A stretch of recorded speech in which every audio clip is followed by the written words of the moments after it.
மேக்ரில் சொல்ற இந்த ஐல மீன்ல பாத்தீங்கன்னா எக்ஸலன்ட் நியூட்ரியன்ஸ் அதிகமா இருக்கு, புரோட்டீன் கண்டென்ட்டும் அதிகமா இருக்கு. அது மட்டும் இல்ல, இதுல mono unsaturated, poly unsaturated fats இருக்கு, நிறைய விட்டமின்ஸ், மினரல்ஸ் எல்லாம் இருக்கு. இது ஒரு பி காம்ப்ளெக்ஸ் லோடட் ஃபிஷ்னே சொல்லுவேன். ஏன்னா இதுல vitamin B2, B3, B6, B12 எல்லாம் இருக்கு.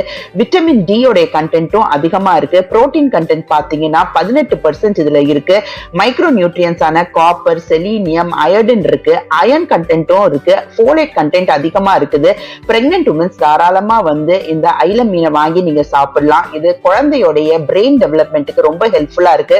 இதுல கோலின் சொல்ற ஆன்டி ஆக்சிடென்ட் இருக்கிறதால இது ADHD-ஆல அஃபெக்ட் ஆன குழந்தைங்களுக்கு நீங்க இந்த மீனை தாராளமா கொடுக்கலாம். இது அவங்களுக்கு ஹைப்பர் ஆக்டிவிட்டியை குறைச்சி, அது மட்டும் இல்ல அவங்களுக்கு மெமரியை பூஸ்ட் பண்ணுது, ஓவரால் மூட ஸ்டெபிலைஸ் பண்ணி அவங்களுக்கு தருது. ஒமேகா 3 ஃபேட்டி ஆசிட் அதிகமா இருக்கிறதால ஹார்ட் பேஷண்ட்ஸ் தாராளமா இந்த